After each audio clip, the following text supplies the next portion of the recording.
In John 14:27, those reassuring scriptural words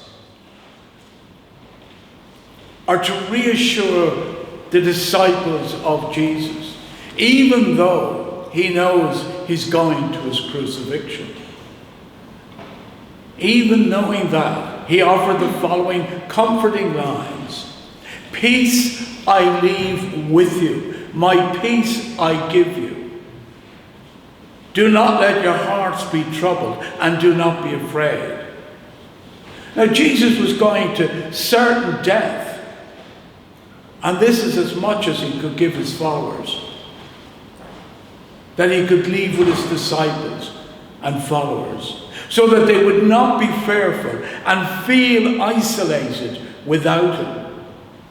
They might even have felt somewhat betrayed that he was going to his death when they felt he had promised them so much.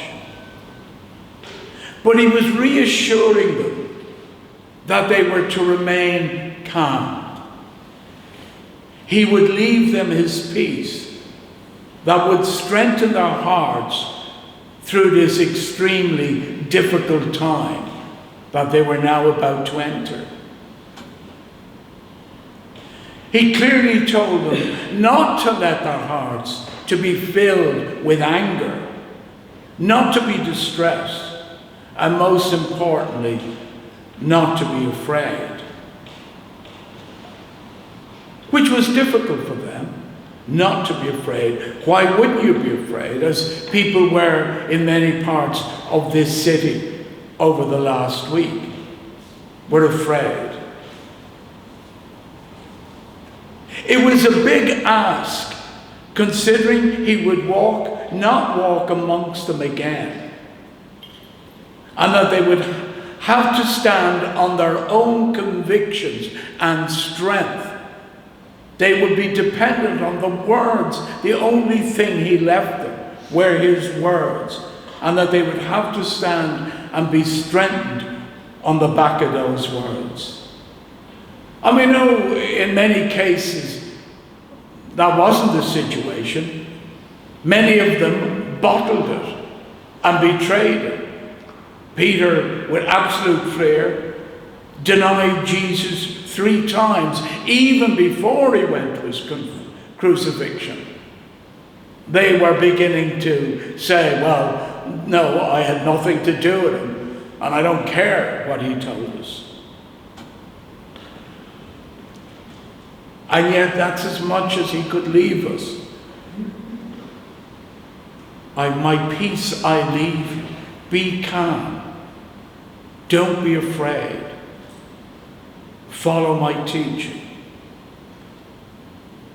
When I was thinking about those words during the week, it reminded me of the slogan during the Second World War: keep calm and carry on. And I wondered, whoever came up with that slogan, keep calm and carry on, had actually read the words of John and thought, oh, this is inspiring, and came up with this. The keep calm and carry on was created in 1939 as a government propaganda poster, and was allegedly used during the war to not only calm the peoples of the United Kingdom, but to encourage them to dig deeper into themselves, to create the enduring spirit to preserve throughout the war years, to preserve them and their communities, no matter how long the war would last. And many people are convinced they remember during the war seeing this, keep calm and carry on. But ironically, it was never used. It was in case of a German invasion, in case the Germans invaded in 1940, and 2.5 million copies of Keep Calm, Carry On were actually pulped for paper because the Germans didn't invade. However, Barter Books, a second-hand bookshop in Ainwick in Northumberland, discovered they had a copy of this poster in the year 2000, and he framed it, and since then it became famous, and now, of course, is everywhere. And the crown on it was the crown of King George VI appearing on the poster. And the poster now appears on T-shirts and all sorts of things you can buy to drink out of, put on your wall. Keep calm, carry on. It's just as well probably for us sitting in this church that the disciples didn't decide to pulp the words of John and all the other evangelists. Mind you, they didn't have anything written down at that stage, so they had nothing to pulp. It is interesting when you think that most people think they remember seeing those posters during the war, and yet had no idea that in actual fact it was reframed much later than that. It reminds me of the alleged mission statement, no Irish, no blacks, no dogs. And in all my years in England, I never saw that. And it is debatable as to whether it was ever displayed or indeed ever existed. There is one copy of it you can source on social media, but this copy was a prop for a BBC documentary. And yet the alleged wording, a little bit like keep calm and carry on, appears on T-shirts. People use it in their language, and yet it's debatable as to whether it ever appeared or appeared in any large number. And some people claim they saw it in the 70s and 80s, which of course is impossible because the Equality Act was introduced in 1967. Sometimes we imagine or suggest to us that we saw or heard things that are not exactly true. And this is so important when we may be doing an injustice to another people or another person. It is so easy for us to demonize other people, as we saw during the week.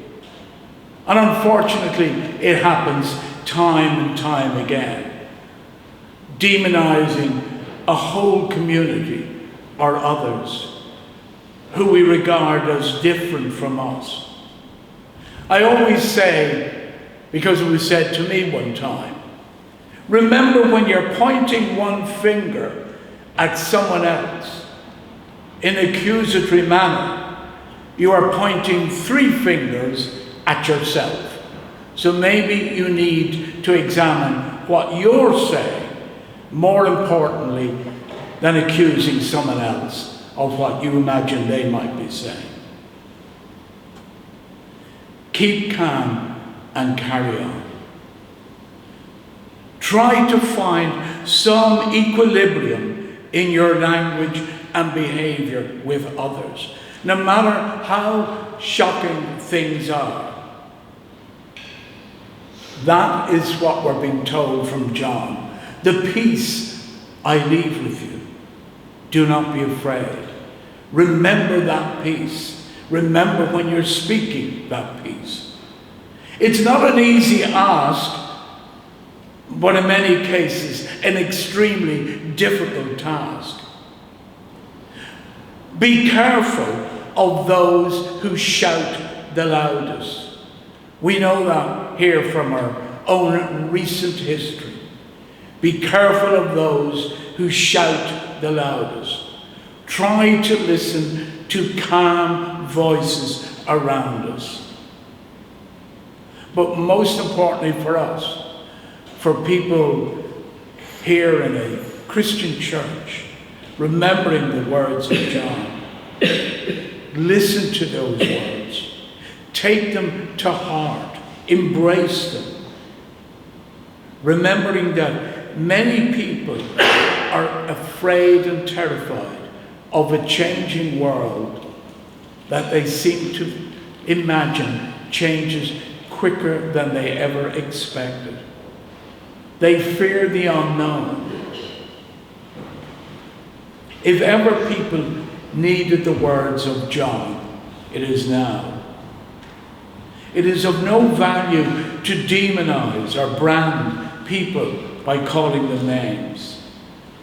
Everybody must be engaged with. That's what we did here in the past. That's how we brought the peace that we have now, by making sure everybody was in the circle.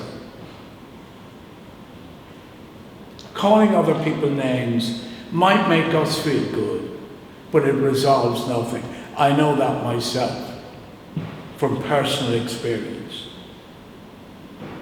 Let us, however, keep calm and carry on, and in the spirit of John 14:27.